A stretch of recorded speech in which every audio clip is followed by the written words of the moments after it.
नमस्कार दोस्तों, online YouTube channel पर आपका स्वागत है। दोस्तों, आज हम लोग बात करेंगे भीनमाल सभ्यता।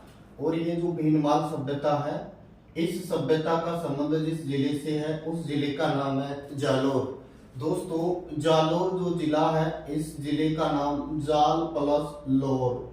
लोर का अर्थ होता है सीमा, और जाल एक वृक्ष को कहा जाता है। तो वह जगह या वह स्थान जहाँ जाल के वृक्ष जिसकी सीमा बनाते हैं, उसी का नाम मिलता है जालोर। इससे प्राचीन बात करें दोस्तों, इसका और प्राचीन नाम मिलता है जाभालीपुर। और जाभालीपुर जिसका कैपिटल था अक्षत्रपुर।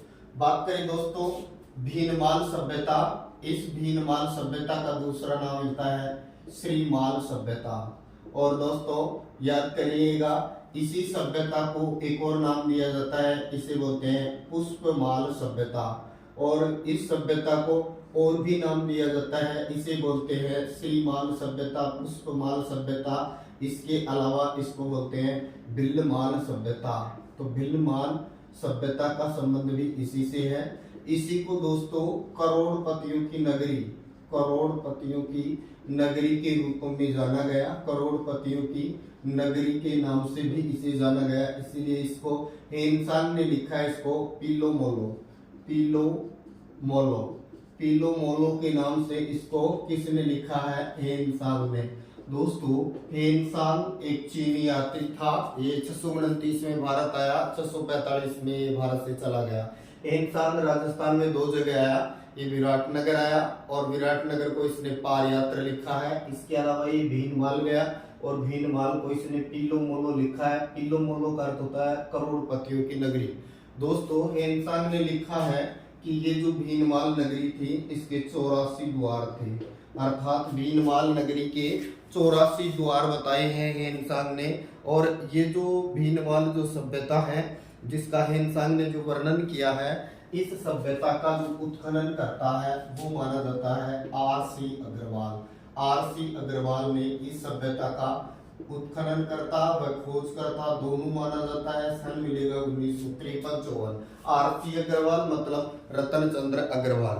दोस्तों, इस सभ्यता से जो उत्खनन हुआ है और उत्खनन के परिणाम स्वरूप यहाँ से जो मृत भांड मिले हैं, इन मृत भांडों पर विदेशी प्रभाव दिखाई देता है। यहाँ के मृत भांडों पर विदेशी प्रभाव दिखाई देता है। अर्थात यहाँ के मृत भांड जो मिले हैं, इन मृत भांडों को अगर देखा जाए तो इन मृत भांडों पर विदेशी प्रभाव जो है वो दिखाई देता है। यहाँ शक क्षत्रपों के सिक्के मिले हैं।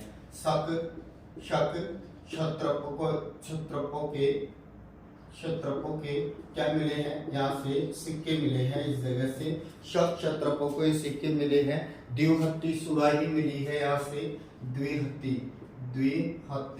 सुराही मिली है, यहाँ से सुराही। इसके अलावा रोमन एम्पेरा, ये सुरापात्र का जो संबंध है जहाँ से मिला है वो जगह भी भीनमाल झालोरी है। यहाँ से रोमन सुरापात्र मिला है। दोस्तों, भीनमाल झालोर शिशुपाल वध के रचयिता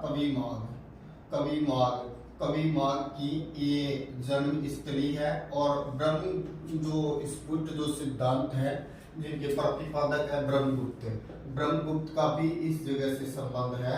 ब्रह्मगुप्त ने जो सिद्धांत दिया उस सिद्धांत का नाम है ब्रह्म स्फुट सिद्धांत।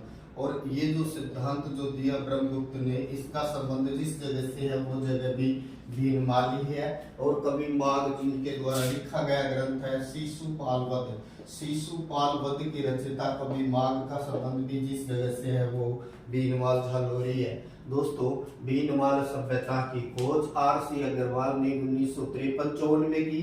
श्रीमाल, पुष्पमाल, भीलमाल करोड़पतियों की नगरी पीलो मोलो के नाम से जाना जाता है। हेनसांग ने लिखा है कि इस नगरी के, यानी इस नगरी के, ये जो नगरी थी इसके 84 द्वार थे। और यहाँ के उत्खनन पर जो शक क्षत्रपों के सिक्के मिलते हैं, मृत भांडों पर विदेशी प्रभाव दिखाई देता है। यहाँ से द्विहत्ती सुराही मिली है, रोमन एम्पेरा सुरापात्र मिला है। ब्रह्मगुप्त का संबंध भी यहीं से है, कवि माघ का संबंध भी यहीं से है। और माना जाता है कि ये जो सभ्यता है, इस सभ्यता के अंतर्गत जो है वो रोमन प्रभाव दिखाई देता है। तो दोस्तों रोमन प्रभाव से प्रभावित सभ्यता स्थल भी कौन है? भीनमाल झलोर। दोस्तों चैनल को सब्सक्राइब करिए, लाइक करें। Thank you.